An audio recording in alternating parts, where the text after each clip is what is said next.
لو انت سنه اولى جامعه هقول لك على 15 حاجه اساسيه لازم يكونوا موجودين في شنطتك، ما تستغنيش عنهم. بس عايزه اقول لك على حاجه، نصيحه صغيره كده، حاولي تستمتعي بالجامعه على قد ما تقدري. وفعلا الناس اللي بتخلص الجامعه وبتندم ان هي ما استمتعتش بيها على قد ما تقدر وبتشتاق للايام دي، فعلا الموضوع ده حقيقي، وحاولي تشبعي منها على قد ما تقدري. عايزه اقول لك كمان ان انت لو بتحبي الحاجات الهلس قناتي دي مش هتفيدك، لكن لو انت بتحبي الحاجات المفيده ما تنسيش ان انت تعملي لي متابعه. يلا بينا ونبدا على طول. لو انت ما تعرفنيش، انا رنا فتحي، متخرجه بقالي 10 سنين من 2013، خلصت كليه ألسن جامعه عين شمس. هو طبعا انا من طنطا، بس وقتها ما كانش فيه غير عين شمس وفي المنيا، فالحمد لله ربنا قدر لي بمجموع العالي ان انا اخش عين شمس. هقول لكم النهارده خلاصه تجاربي والحاجات المهمه، بس في حاجات كده تطورت عن ايامنا، بس برضو هقدر ان انا اجمع لكم اكتر الحاجات اللي تستفيدوا منها. اول حاجه نتكلم الاول عن الشنطه اللي احنا هناخدها. لازم بصوا يا جماعه، دلوقتي الشنطه الباك دي هي الاساسيه، بس طبعا مش هتجيبي بتاعه اللي هي قد بتاعه المدرسه، لا خالص، هي واحده وسط كده بحيث ان هي برده تكون واخده كل الحاجات بتاعتك. في اللي هو الشنط العاديه اللي احنا بنمسكها بايدينا دي، مفيش مشكله، بس يكون برده حجمها كبير. بس الافضل دي دلوقتي اللي منتشره وكل البنات بتاخدها. اول حاجه اساسيه وهي غلطه انا عملتها وناس كتيره جدا عملتها، ان احنا بنجيب كشكول واحد للمواد كلها. نصيحه خصوصا لو انت في كليه ألسن، اي اصلا كشكول اي ماده الاول يكون لها كشكول خاص، واي كشكول انت تكتبي فيه اوعي ترميه، صدقيني هتستفيدي منه خصوصا لما تخلصي وتتخرجي. انا عن نفسي دي اكتر نقطه انا ندمت فيها، باذن الله هعمل لكم برده فيديوهات على حاجات كتيره جدا ندمت انا ما عملتهاش ايام الكليه، عشان انت كمان لازم تستفيدي منها. فيا ندما واسفا بجد ان الحاجات اللي انا كنت بكتبها المهمه جدا اللي عرفت قيمتها بس بعد ما اتخرجت، عرفت قيمتها ان انا كنت برميها وهي كان ليها قيمه كبيره جدا. فالافضل ان انت كل ماده يكون ليها كشكول، وزي ما انا بقول لك احتفظي في مكان معين في بيتك بالحاجات دي، عشان صدقيني لما تتخرجي هتستفيدي منهم جدا، تراجعي عليهم عشان هيفيدوكي في شغلك بعد كده. يا ترى عرفتوا هقول ايه دلوقتي؟ الاقلام. اكتر حاجتين بيتشحتوا في الكليه الاقلام والمناديل. تلاقي كل شويه حد معاكي قلم، معاكي قلم، معاكي منديل. بصوا بقى، من اكتر الحاجات المبهجه ان انت تبقي مسجله حتى الحاجه كده بالوان بطريقه منظمه، دي هتشجعك على المذاكره. احكي لكم على موقف، كان عندنا دكتوره صينيه من الصين يعني، فشافت الكتاب بتاعي ولقيتني ملونه وكاتبه بطريقه حلوه، بس مسكت الكتاب كده وفرجته للدفعه وقعدت تقول لي كلام كتير بصراحه محفز، وفرحتني جدا ان قد ايه ان انا نظيفه وقد ايه منظمه وقد ايه الالوان دي حلوه. فبصي ممكن تعملي حاجه اوبشن حلو، اصل انت اكيد مش هتبقي تكتبي بالراحه في المحاضره، ممكن تجيبي مثلا اي كشكول عندك تكتبي فيه بسرعه، ولما تروحي بقى تسجلي بقى زي ما احنا بنقول بتبيضيه بقى في البيت وتعمليه الوان بطريقه منظمه، عشان حتى انت ذات نفسك تتفتح نفسك كده على دي اهم منك شخصيا. احكي لكم على موقف وحش قوي حصل معايا بجد ايام الكليه. كنت ببدل الشنطه بتاعتي، تمام. انا طبعا كنت قاعده في المدينه الجامعيه، فكنت ببدل الشنطه بتاعتي وسبت الشنطه بتاعتي في المدينه الجامعيه وسافرت. لما ركبت بقى والراجل بقى في الاتوبيس يلا يا جماعه ادفعوا الفلوس، فبفتح بقى اتفاجئت ان انا لما بدلت الشنطه نسيت اخد دي، وخدت الشنطه فاضيه، مش عارفه دماغي وقتها كان فين بصراحه. فانت اوعك تتحركي من في اي مكان مهما كان، حتى لو انت مش في محافظه ثانيه، غير لما تبصي وتفتشي في شنطتك وتاكدي ان انت معاكي المحفظه.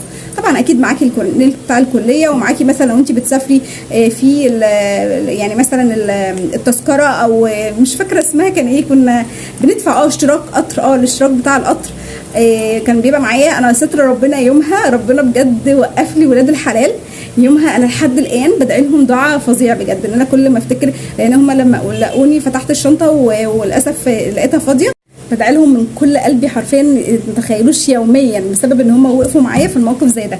لان طبعا انا كنت اول مره اتعرض لموقف زي ده، وبقيت مخضوضه كده، واللي هو انا مش عارفه اتصرف ازاي.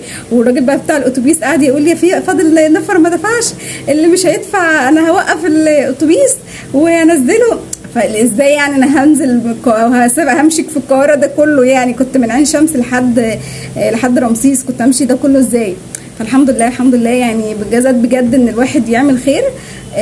يعني في ناس بتقول لك ايه انت بتعملي في الناس خير وما بيتردلكيش ولا ما بيشكروش، لا صدقيني والله العظيم عن تجربه شخصيه في مواقف كتيره جدا ربنا بيرد لك الخير. يبقى معاكي دايما بونبوني، عصير، معاكي اي حاجه مسكره، بحيث ان لا قدر الله انت تعبتي، جالك هبوط، حسيتي ان انت هبطانه. حاجه انا ما كنتش بعملها بصراحه، ان انا ابقى واخده معايا اللانش بوكس ويبقى فيه الهيلثي فود بتاعي، بس لو رجع بيا الزمن بجد هعمل كده. بس انا كنت هاريه نفسي بصراحه كريب من عند المطعم بتاع الجامعه، صراحه لحد الان كلت في كذا مطعم في طنطا، لا ما فيش حد زيه بصراحه، انا بحبه جدا. وانا لو عايزه ارجع الجامعه لو ليوم واحد هرجع عشان ادوق الكريب تاني بتاعهم، فبحبه جدا. فانت لو قدرتي ان انت على قد ما تقدري تقللي الفاست فود، وان انت تعملي لنفسك لانش بوكس فيه الهيلثي فود، يا ريت يا ريت والله. الفوط الصحيه، الفوط الصحيه يا رنا، الفوط الصحيه، لان انت ممكن انت طول اليوم مثلا في الجامعه او وقت طويل في الجامعه ممكن تتعرضي لموقف ان هوب تلاقي البريود نزلت عليكي فجاه، فلازم يبقى معاكي. طب حتى لو هي خلصت من عليا، حتى لو خلصت من عليك، لان انت ممكن برضو زي ما انا قلت لك خلي نيتك لله ان انت تنقذي واحده تانية. ممكن انا عن نفسي كنت بتعرض للموقف دي، الاقي كذا بنت مثلا من صحابي هم كانوا عارفين ان هي دايما مثلا معايا شنطتي، يجي يا رنا معاكي كمان طبعا حاجه زي كده، فلازم يبقى معاكي على طول الادويه بتاعتك في الجامعه. يعني مثلا لا قدر الله صداع، مغص مثلا مسكن ليكي، عندك حساسيه، فلازم يبقى معاكي الدواء بتاع الحساسيه او الكريم بتاع الحساسيه. المهم شوفي انت لا قدر الله تعبانه في ايه، ولازم يبقى تبقى ماشيه الادويه بتاعتك معاكي. المعجون والفرشه لازم تبقى معاكي، ولازم يبقى معاكي بيبان عشان الريحه بتاعت البق. ارحموا الناس بجد، ممكن واحده تبقى قاعده جنبك وتشم الريحه، خدي يا عم وتشم الريحه، استغفر الله العظيم يا رب. يعني ده طبعا احنا هنتكلم عن الريحه دلوقتي، فبالله عليكم بالله عليكي سواء ولد او بنت، بالله عليكم ما تمشوا من غير مزيل العرق، بالله عليكم. ده بصباعين اروع واحد، ما تجيبي لو عايزه تجيبي هاتيه هو، وفي طبعا منه الوان بس الرصاصي هو افضل نوع يعني فيهم. بصوا اهو حلو والله يا جماعه، بلاش والنبي بالله عليكم الروائح اللي بنشمها دي. انت موجوده انت طول اليوم في الجامعه، فبالتالي اكيد ريحه هتعرقي. بالله عليكي مزيل عرق، مش هتخسري حاجه، مزيل عرق. بلاش والنبي نبقى قاعدين كده ونسمع، استغفر الله العظيم مش هقول النبي لان من حلف بغير الله فقد اشرك، لا اله الا الله. بلاش وانت قاعده يعني نشم روائح. رحت الكليه رجعت عنتر ابن شداد، نسيتي ليه الصن بلوك يا اختي؟ ده لازم اصلا كل ساعتين يتبدل، كل ساعتين كده يبقى معاكي، كل ساعتين تخشي تبدلي عشان ما ترجعيش سودا. بلاش يا ستي كل ساعتين، كل حتى 4 ساعات مثلا يعني، بالله عليكي عشان ما ترجعيش سودا ويعني شبه شيبوه وما تلاقيش حتى حد يبص لك.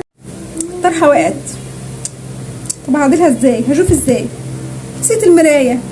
مهمه المرايه على فكره، المرايه مهمه هاتيها. وانا هعدل الطرحه من غير دبابيس؟ هاتي دبابيس مشبك ودبابيس عاديه، هاتي برضو خيط وابره عشان لو لا قدر الله حاجه اتقطعت، هاتي بنس، هاتي توكة شعر، هاتي حاجه واحده فيهم بس تكوني مجمعاها في كيسه صغننه كده وهاتيها معايا.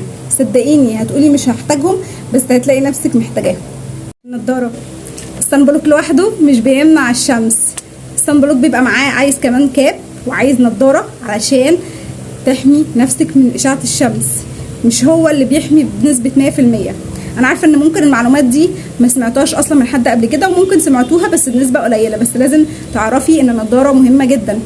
برضو انا بروح وكان معايا النوت بوك بتاعتي، معايا مثلا النوت الصغيره دي بكتب فيها ملاحظات، معايا تو دو ليست افتكر عايزه حاجات انا عايزه اذاكرها، حاجات اعملها، فلا غنى عن الحاجات دي كلها. نسيت اقول لكم هاند كريم، يبقى معاكي هاند كريم، يبقى معاكي قصافه. نسيت اقول لكم الاثنين دول فقلت اما اعيد لكم تاني واقول لكم. حاجه مهمه طبعا الشاحن بتاعك، هتبقي طول اليوم في الجامعه الموبايل هيفصل، خلي معاكي شاحن، خلي برده معاكي هاند فري. بصوا مثلا في وقت انت قاعده من غير صحابك، انت عايزه تسمعي بودكاست، تسمعي مثلا راديو بس قران، تسمعي اي حاجه، يبقى معاكي الهاند فري تسلي بيه وقتك، هتحتاجيها صدقيني. برده اخر حاجه بقى الميه بتاعتك، يبقى معاكي ازازه الميه بتاعتك احسن لك. اصل اكيد يعني انت مش هتستاذني من الدكتور تقولي له بعد اذنك انا نازله اشرب يعني من الحمام وطالعه تاني، لا شغل ابتدائي ده مش نافع في الكليه، خلي بالك يعني. واو خلي بالك ما تقوليش يا ايه يا مستر، هو اسمه دكتور، يا دكتور مش مستر خالص. يا رب تكونوا استفدتوا من الفيديو، بالله عليكم كومنت ولايك ومتابعه ليا، بحبكم جدا.